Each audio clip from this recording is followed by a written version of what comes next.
Hello friends, कैसे हैं आप सभी। मार्शल Bharat Kurseja, faculty of chemistry, आप सभी स्टूडेंट्स का एक बार फिर से तहे दिल से पूरे जोश जुनून हिम्मत के साथ हार्दिक अभिनंदन करता हूं।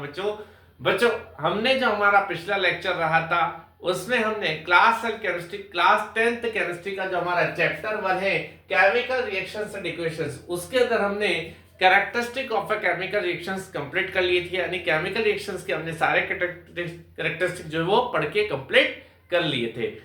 आज जो हम बात करेंगे दोस्तों इस चैप्टर के अंदर, वो हम बात करेंगे केमिकल इक्वेशन की, कि केमिकल इक्वेशन क्या होती है। आज हम इसकी बात करेंगे।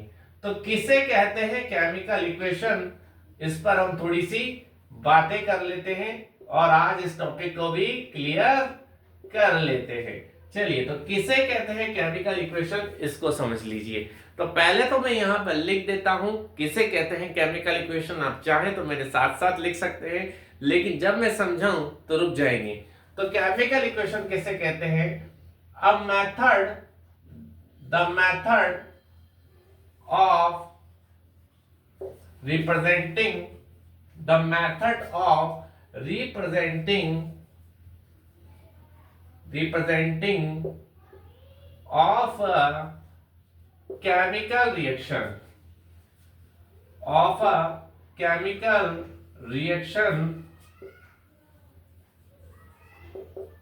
with the help of with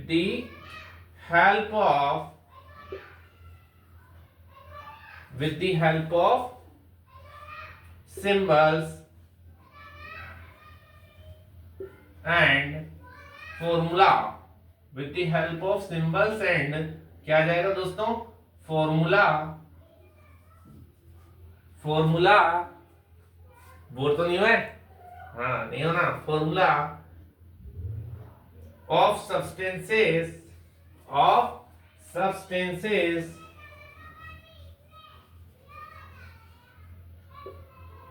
involved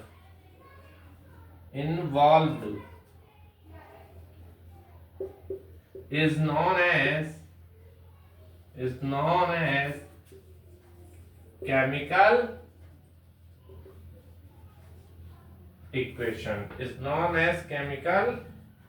equation, तो समझिए इस चीज को।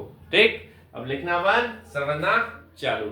देखिए केमिकल इक्वेशन क्या होती है। The method of representing of a chemical reaction with the help of symbols and a formula of substances involved is known as chemical equation. यानी किसी भी केमिकल रिएक्शन को रिप्रेजेंट करने का ऐसा मेथड जिसके अंदर आप उसे रिप्रेजेंट करें, यानी जो आपके जो सब्सटेंसेस इन्वॉल्व्ड है केमिकल रिएक्शन के अंदर, उनको आप उनके सिंबल की फॉर्म में या फॉर्मूला की फॉर्म में अगर रिप्रेजेंट कर दें तो फिर वो बन जाएगी हमारी क्या? Chemical equation. जैसे एग्जांपल के फॉर्म में आप समझिए। जैसे मान लीजिए एग्जांपल फॉर्म में बताऊं तो जो आपकी मैग्नीशियम रिबन थी उसको आपने क्या किया था? बर्न किया था किसकी प्रेजेंस में? ऑक्सीजन की प्रेजेंस में, या एयर में यूं कहें ऑक्सीजन गैस की प्रेजेंस में बर्न किया था। तो आपका यहाँ क्या बना था? Magnesium oxide. क्या बना था? Magnesium oxide as a product. तो यहाँ आपने मैग्नीशियम रिबन को लिया था, है ना, और यहाँ आपने उसको बर्न किया था किसके साथ? ऑक्सीजन गैस के साथ, और यहाँ बना था क्या? Magnesium ribbon. तो ये जो मैंने लिखा है ये केमिकल रिएक्शन है कि जब मैग्नीशियम रिबन को बर्न करते हैं ऑक्सीजन गैस के साथ तो प्रोडक्ट बनता है मैग्नीशियम ऑक्साइड। तो ये केमिकल रिएक्शन है। लेकिन जब इस केमिकल रिएक्शन में प्रेजेंट जितने भी यहाँ पर सब्सटेंसेस हैं उनको मैं इनके फॉर्मूला की फॉर्म में या सिंबल की फॉर्म में रिप्रेजेंट कर दूं तो फिर वो बन जाएगी केमिकल इक्वेशन। देखें कैसे। जैसे मैं मैग्नीशियम को, ये तो एक केमिकल रिएक्शन है, इसकी मुझे क्या लिखनी है? Chemical equation. तो केमिकल इक्वेशन इज, तो इसकी केमिकल इक्वेशन कैसे बनेगी? केमिकल इक्वेशन ऐसे बनेगी कि मैं यहाँ मैग्नीशियम रिबन को तो लिख दूं इसके सिंबल की फॉर्म में यानी Mg, और ऑक्सीजन गैस को इसके सिंबल की फॉर्म में लिख दूं यानी O2, और मैग्नीशियम ऑक्साइड को इसके फॉर्मूला की फॉर्म में लिख दूं यानी MgO। तो अब ये जो बनी है Mg प्लस O2 से MgO, ये क्या बनी है? केमिकल इक्वेशन बनी है, यानी इस केमिकल रिएक्शन की ये क्या है दोस्तों, इक्वेशन है।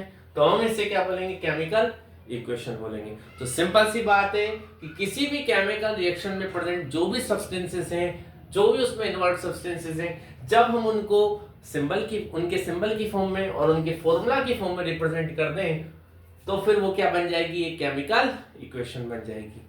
कोई दिक्कत, ले लीजिए स्क्रीनशॉट, कोई दिक्कत है तो कमेंट बॉक्स में बता देना।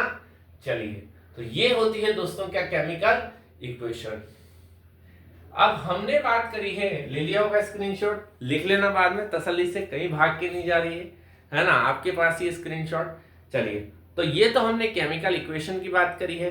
अब देखिए, इस केमिकल इक्वेशन के अंदर आप एक चीज नोटिस करेंगे, वो ये चीज है नोटिस करने की कि यहां पर आप देखिए मैग्नीशियम 1 है, ये मैग्नीशियम 1 है, रिएक्टेंट साइड 1 है मैग्नीशियम एटम, प्रोडक्ट साइड भी 1 है मैग्नीशियम एटम, लेकिन रिएक्टेंट साइड आपके ऑक्सीजन एटम कितने हैं, 2, लेकिन प्रोडक्ट साइड कितने हैं, 1। तो ये एक बैलेंस्ड केमिकल इक्वेशन नहीं है। तो बैलेंस्ड केमिकल इक्वेशन किसे कहते हैं, अगर ये बैलेंस्ड केमिकल इक्वेशन नहीं है तो, और अगर कोई केमिकल इक्वेशन बैलेंस नहीं है तो उसे कैसे बैलेंस करते हैं, ये हम देखेंगे हमारे आने वाले नेक्स्ट लेक्चर में। यानी आने वाले नेक्स्ट लेक्चर में हम बात करेंगे कि बैलेंस्ड केमिकल इक्वेशन क्या होती है और किसी भी अनबैलेंस्ड केमिकल इक्वेशन को कैसे किया जा सकता है बैलेंस। तो मिलेंगे नेक्स्ट लेक्चर में, लेकिन उससे पहले आपको क्या करना है, आपको चैनल का सब्सक्राइब कर लेना है, लाइक करना है लेक्चर को और शेयर करना है लेक्चर को अपने उन दोस्तों के साथ जो कर रहे हैं 10th class CBSE RBSE English medium की प्रिपरेशन, ताकि सभी को मिल सके फायदा इस फ्री ऑफ कॉस्ट स्टडी का। मिलते हैं नेक्स्ट लेक्चर में, तब तक के लिए आपसे बच्चों का तहे दिल से धन्यवाद। जय श्री कृष्ण।